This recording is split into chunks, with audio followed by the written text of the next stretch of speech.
Link to the Past was easily my most played SNES game, and one of the first titles that comes to mind whenever classic gaming is discussed.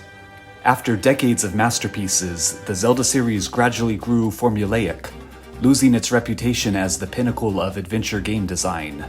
By the early 2010s, the idea of Nintendo releasing a worthy Link to the Past sequel seemed almost impossible. It turns out that Link may have been worn down, but still had a fairy in his bottle. 2013's Link Between Worlds not only meets the high standard of the 1991 masterpiece, it may even be the best 2D Zelda yet. The developers obviously played the prequel dozens of times, dreaming since childhood of improving upon both worlds and making them worth revisiting. There are clever touches all throughout, such as the Thief Village cultists masking as missing Dark World NPCs. Death Mountain, previously flowing with lava, has been pounded by a blizzard. Already formidable, Hinoxes give a panic-inducing chase when attacked. While most dungeons are new, Hyrule's familiar Eastern Palace and Hera's Tower are heavily altered. The game's most notable addition, the wall merging mechanic, satisfyingly jolts your brain as you solve puzzles from a purely horizontal perspective. The new charging meter encourages experimenting with items, without having to fret over draining magic.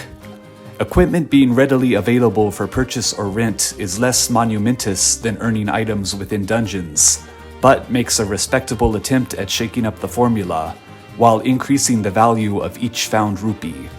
Equipment can be further upgraded by collecting up to 100 lost creatures hidden throughout the Hyrule and Lorule overworlds.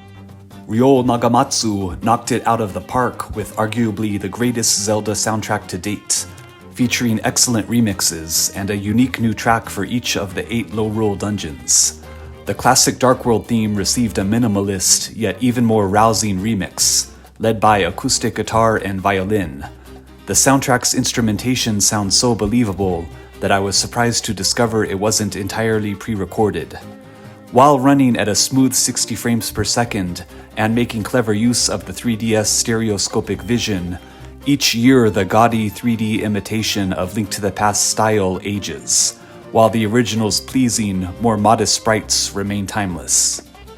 After becoming worryingly derivative and linear by the DS and Wii era, Link Between Worlds boldly brought the series back to its roots by shaking up core mechanics and restoring player autonomy. Preference will decide whether one favors the cheesy presentation and long-winded dialogues over the less chatty, more hostile mood of the original. The gameplay is faster and less linear, featuring worlds packed with more secrets, mini-dungeons, and trickier bosses. Yet, by being an obvious throwback, it won't revolutionize players' conceptions like the original did in 1991. Whichever game you find superior between Link Between Worlds and Link to the Past, it's an immense credit to Nintendo that they even managed to raise the debate. You could always suggest that, like two mirrored worlds, they both perfectly complement one another.